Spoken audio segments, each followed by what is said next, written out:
तो भाई साहब समर सीजन स्टार्ट हो चुका है। चिज़ुरू मिज़ुहारा से लेके मारिन किटागावा फिर से वापस लौट आई हैं, तो हम इन दोनों की बात तो करेंगे। साथ में 3 और एनिमे जो अभी रिलीज हुए हैं, मैंने देखे, मुझे वो कैसे लगे सब बताता हूँ। पर नोट करने वाली बात ये है, 5 में से खराब तो कोई भी नहीं है, तो तुम्हारे लिए तो 5 मस्ट वॉच है अगर तुम्हें इनके बारे में पहले से पता है।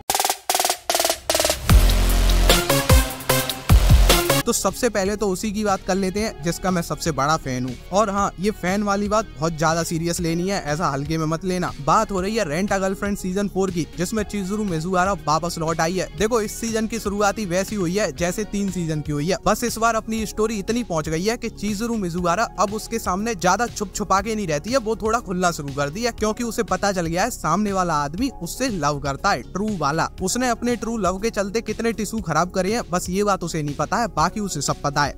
तो सीजन 4 के फर्स्ट एपिसोड में कुछ तो नया देखने मिला है। नया क्या मिला है? फाइनली चिज़ुरू मिज़ुहारा ने खुद काजुया के मुंह से सुन लिया है कि वो उससे ट्रू वाला लव करता है। लेकिन फिर बात आती है, जैसे ये एनिमे हमें बनाता आ रहा है वैसे ही बनाएगा। उसने सुन लिया है, लेकिन काजुया को नहीं पता उसने सुन लिया है। तो ये वाला पूरा सीजन ये इसी में निकाल देंगे, जहाँ तक मेरा अनुमान है। अब आगे क्या होता है वो हम साथ में देखेंगे। फिलहाल बात कर लेते हैं काइजू नंबर 8 की। तो देखो, पिछले साल काइजू नंबर 8 और सोलो लेवलिंग मेरे 2 फेवरेट एनिमे रहे थे। और एक चीज नोट करने वाली बात ये है, पिछले साल मुझे काइजू नंबर 8 सोलो लेवलिंग से ज्यादा पसंद आया था, बट सोलो लेवलिंग के सीजन 2 ने थोड़ा माइंडसेट ही घुमा दिया। तो अब इसकी तो हम बात नहीं करेंगे कौन सा ज्यादा अच्छा है, क्योंकि अभी इसका सीजन 2 देखा नहीं, और उसका सीजन 2 देखने के बाद ये बात करना ही बेकार लग रही है। तो काइजू नंबर 8 का सीजन 2 बड़ा ही अजीब तरीके से स्टार्ट हुआ, क्योंकि यहाँ पे हमें काइजू नंबर 8 तो देखने ही नहीं मिला। काफका इविनो का पेट बाहर आ गया है, उस तरीके से नहीं, उसने कुछ गलत खा लिया है और वो बेड पे पड़ा है, और इसी के चलते पहले एपिसोड में हमें होशिना का डे ऑफ दिखाया गया। कुल मिला के बात ये है, काइजू नंबर 8 के सीजन 2 का पहला एपिसोड हमें गुमराह करने के लिए था।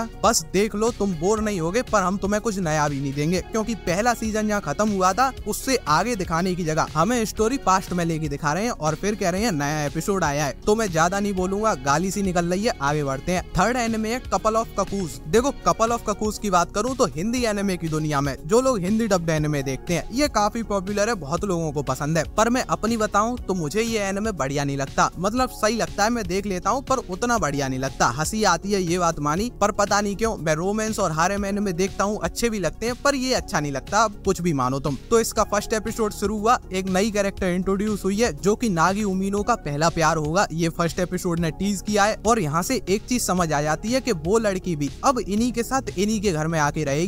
इसके बारे में मैं ज्यादा नहीं बोलूंगा, अगर तुमने ये नहीं देखा तो देखो, एक घर में 4 लड़कियां, एक लड़का रह रहा है, जिसमें से चारों की चारों उससे शादी करने के लिए तैयार हैं, बस उसकी हाँ बोलने की देर है। तो ऐसा कुछ तुम्हें देखना है तो तुम इसको देख सकते हो, इसका सीजन 2 आया है। तो अपना 4th एनिमे है माई ड्रेस अप डार्लिंग। भाई साहब अभी सीरियस हो जाओ, क्योंकि मारिन किटागावा को तुम मजाक में नहीं ले सकते। ये स्क्रीन पर क्या कर रही है भाई साहब, क्या लिखा गया है इसको, मुझे मजा आया था भाई साहब। वो जो उसने बनी गर्ल का कॉस्ट्यूम ट्राई किया है और फिर वो अंदर से चिल्लाई है, क्या ही सीन था वो। फिर वो होटल बुक करना और वहाँ पर पोज देना, तो मारिन किटागावा के लिए तो भाई साहब एक ही वर्ड निकलता है, कमाल है भाई, मैं मजा आ गया। कुल मिला के बात ये, एनिमे कोई सा भी अच्छा हो, स्टोरी लाइन किसी की भी अच्छी हो, लेकिन अगर सारे एनिमे के एक टाइम पर एपिसोड ड्रॉप हुए तो मैं सबसे पहले मारिन किटागावा को देखने जाऊंगा। तुमने एपिसोड देख लिया है तो तुम अपनी भी राय बता दो, तुम्हारी क्या राय है इसको लेकर। मुझे भाई साहब बढ़िया लगा है, बस एक शिकायत है, इनने एनिमेशन को फ्लूइड बनाने के चक्कर में जो कैरेक्टर्स के लुक्स हैं वो थोड़े बदल दिए हैं, और मुझे वो उतने पसंद नहीं आ रहे हैं। पता नहीं मेकर्स को क्या ही पड़ी थी, क्यों उंगली कर दी एनिमेशन में। तुम्हें कैसी लगी है एनिमेशन, कमेंट सेक्शन में बता देना। एंड फाइनली अपना लास्ट एनिमे जिसका पहला सीजन आया है और पहला एपिसोड मैंने देखा, मैं अपनी फीलिंग्स बता नहीं सकता भाई। फ्रेम्स, क्या फ्रेम है भाई, हर सीन ब्यूटीफुल। और जो अपनी फीमेल लीड दिखाई गई है, 2025 की सबसे बेस्ट फीमेल लीड और 2025 का सबसे बेस्ट रोमांस एनिमे, जो अगले साल बेस्ट रोमांस एनिमे का अवार्ड जीतेगा, तुम लिख के ले लो। बात करें इसकी स्टोरी की, तो एक बड़े खानदान की बड़े स्कूल में पढ़ने वाली लड़की एक छोटे से स्कूल के छोटे खानदान के लड़के से प्यार कर बैठी है। अब ऐसा भी मत मान लेना कि पहला एपिसोड यहाँ से ही शुरू होता है, वो कर नहीं बैठी है, लेकिन कर बैठेगी, क्योंकि ये रोमांस एनिमे है। इसका जो थीम है वो तुम समझने की कोशिश करो, इस पर ज्यादा ध्यान मत दो। वो इम्पोर्टेंट इसलिए है क्योंकि ये कास्ट रिलीजन के चलते कितने लोग की लाइफ बर्बाद होती है, ये तुम भी समझते हो। ऐसा अगर तुम्हें कुछ देखना है तो फिर तुम इस एनिमे को देख सकते हो, ये मस्ट वॉच है सभी के लिए। तुम रोमांस एनिमे के फैन हो या फिर नहीं, पर इसको देखो, ये सच में काफी बढ़िया है। मैं इसको कंपेयर करना भी नहीं चाहता, क्योंकि एनिमेशन, कैरेक्टर, स्टोरी मुझे सब बढ़िया लगी है। वीडियो पसंद आया हो तो लाइक कर देना, चैनल को सब्सक्राइब कर लेना। जल्दी मिलते हैं, तब तक के लिए बाय बाय।